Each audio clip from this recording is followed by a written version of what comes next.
Hello, everyone. Welcome back. Please comment, subscribe, folks. Comment, subscribe, like the videos.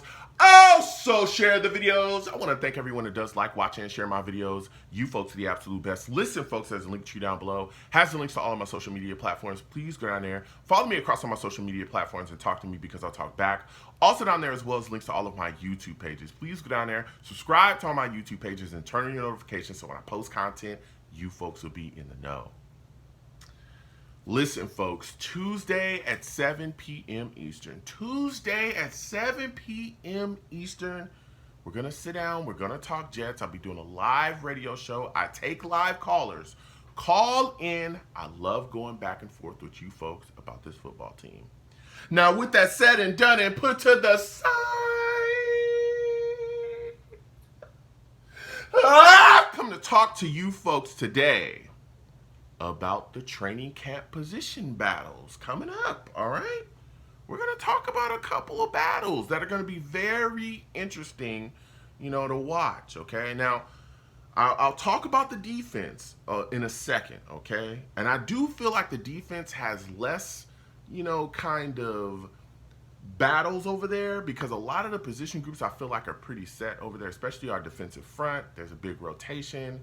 You look at our cornerback position, we know Sauce and Reed are going to be the starters. Michael Carter II is going to be that slot corner. There's a lot of things moving and shaking over there. There are some positions that do have some questions, and I'll address those. But I want to start with the offense first because the offense has some very interesting possibilities, right? Some very interesting questions, all right? Now, starting with the offense, first position battle I want to discuss is the offensive line. Whoa! Ooh, man, let me tell you something. This is extremely important here because we got Aaron Rodgers in the building, all right? And we can't have him running for his life, okay? We need to make sure we got the right guys up front.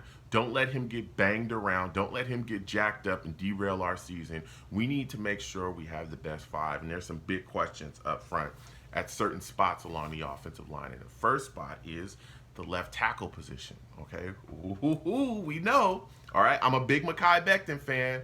As y'all know, Mekhi Becton is coming back to reclaim that left tackle position, all right? He's made it very clear, all right? He's made it very clear. Everybody and their mama know that Mekhi Becton wants that left tackle position back, and he is a left tackle. He's even tweeted it, I am a left tackle, okay? He's let it be known. Sulla even responded to that in a press conference when asked about it. He said, listen, he put a smile on his face. He says, listen, go out there and win that left tackle spot, okay? He said that. He said that. So, look, Mekhi Becton back physically. He looks amazing. We know he didn't play the last 2 years, had a knee injury, right? That really sat him out.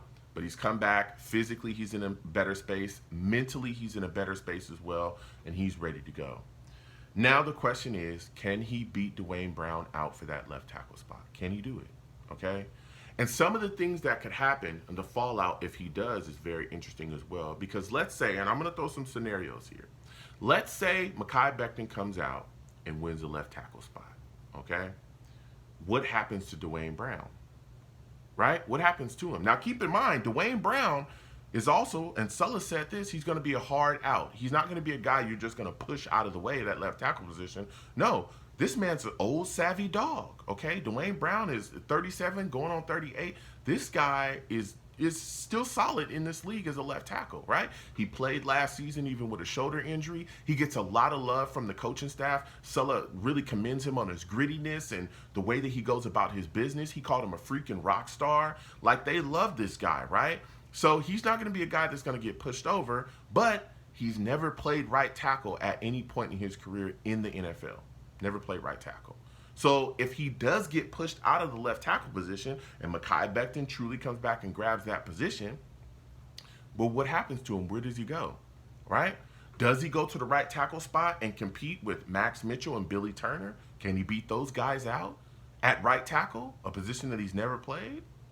It's going to be very interesting to see. Could there be a scenario where if he loses that left tackle position, he just maybe becomes a backup to Mekhi Becton? That's something that could be seen as well. Comment down below. Let me know what y'all think. We'll see what happens. I think that he could have a chance to really go over there and snatch that right tackle spot. But again, he's never played He's never played right tackle. Now, on the flip side of that scenario, what if Dwayne Brown wins the left tackle position, right? Quite a fallout could end up happening because let me tell you something. Mekhi Becton was put at right tackle last season and he was not happy about it. All right? He wasn't happy about it. As a matter of fact, he came out in an interview with Bob Glauber and he blamed the New York Jets for his knee injury, that fractured kneecap. He blamed that on them. And the reason he blamed it on them is because he said when they moved him to right tackle, he came to them and was telling them during the practices, listen, this right tackle stuff, it's not good, right? It's not good for my knee. The pressure and all the issues that I'm having with my knee is coming from the movements that I'm having to do that you have now that you have me at right tackle. Please, like, get me up out of here. I'm not a right tackle. He ends up fracturing that kneecap, and like I said in the interview, he blamed them solely. And when asked by Bob Glauber about his relationship with the Jet staff, he said it's whatever. So they don't have like the best relationship, it seems, okay? So now you ask yourself, if he loses that left tackle position, which would the fans would a lot of Jets fans would try to destroy him for, right? If he loses that left tackle position, will he accept them moving him to right tackle or will he start speaking out? Okay? That's going to be very interesting to see. Now, here's the deal. Mekhi Becton is so good, in my personal opinion, that even if they moved him to right tackle, he'll be able to go over there and dominate. But is he in that mental space to go, you know what? Okay, cool. I'll go over there at right tackle and do my business, right? I'll go over there and handle business. Because Mekhi Becton is young enough and able-bodied enough to where I think he can go over there and beat out Max Mitchell. He can beat out Billy Turner. But it's just going to be interesting to see if he is ready for that type of mental move over there, and also if he's mentally okay with the knee, because again, that's how he injured it last season and put him in a right tackle and fracturing that kneecap. So it's going to be very interesting to see what happens going on up front. Also, the competition at center between Tippmann and McGovern. Now, Tippmann has yet to sign. As I'm filming this, he hasn't signed yet. Well, maybe he signed, a couple seconds ago. I don't know because I'm filming this right now, okay? But he has yet to sign. So hopefully we get him signed, soon, very soon, before the start of camp, right?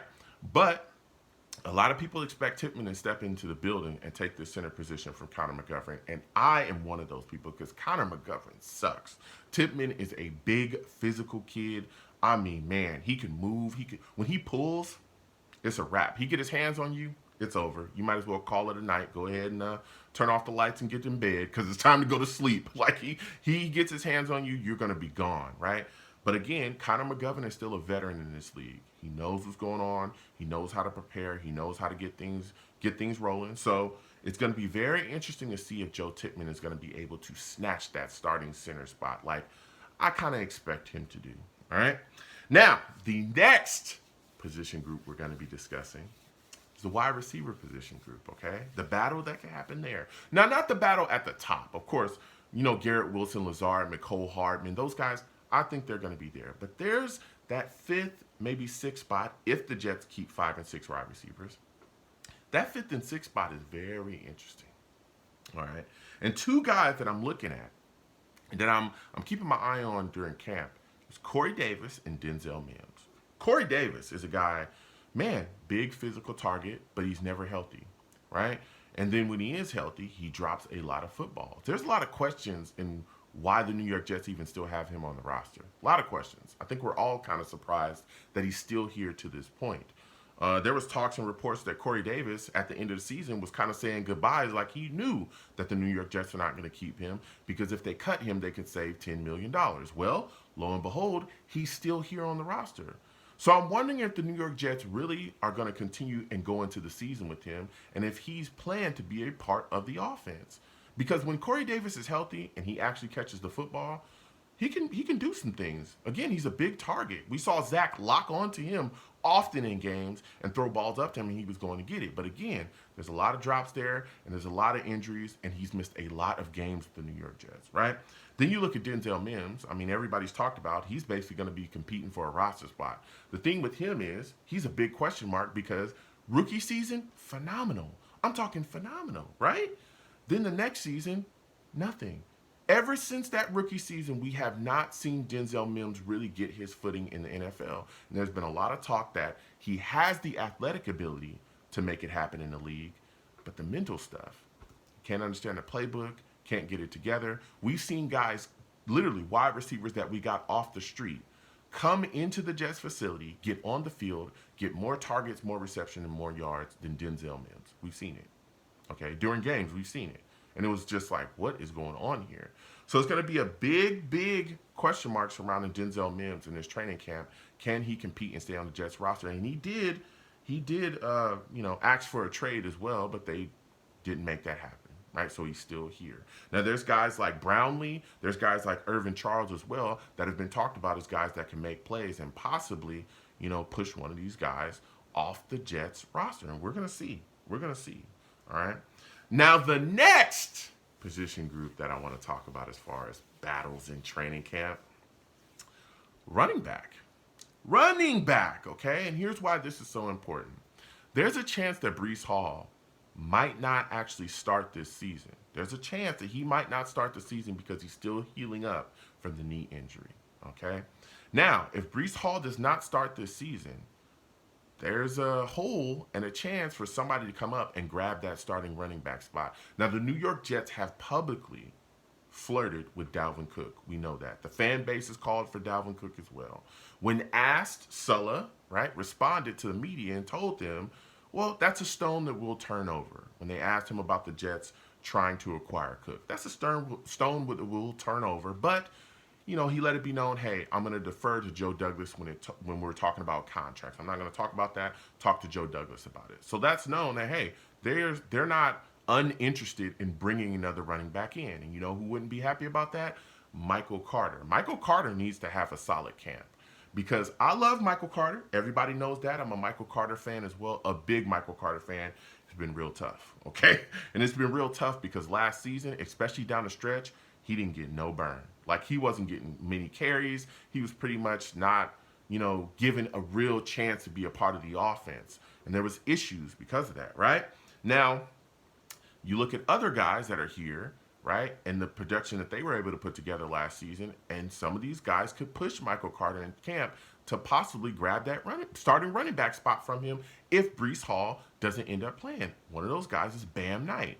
Listen, Bam Knight, weeks 12 through 15 later on in the season, right, when Michael Carter wasn't getting much of anything in this offense, weeks 12 through 15, Bam Knight was the leading rusher for each one of those games. He was putting in work. He did some work in Chicago. He did some work in various other games. Ty Johnson, who's not here anymore, was also getting carries as well down the stretch, and he was doing business. Bam Knight is here.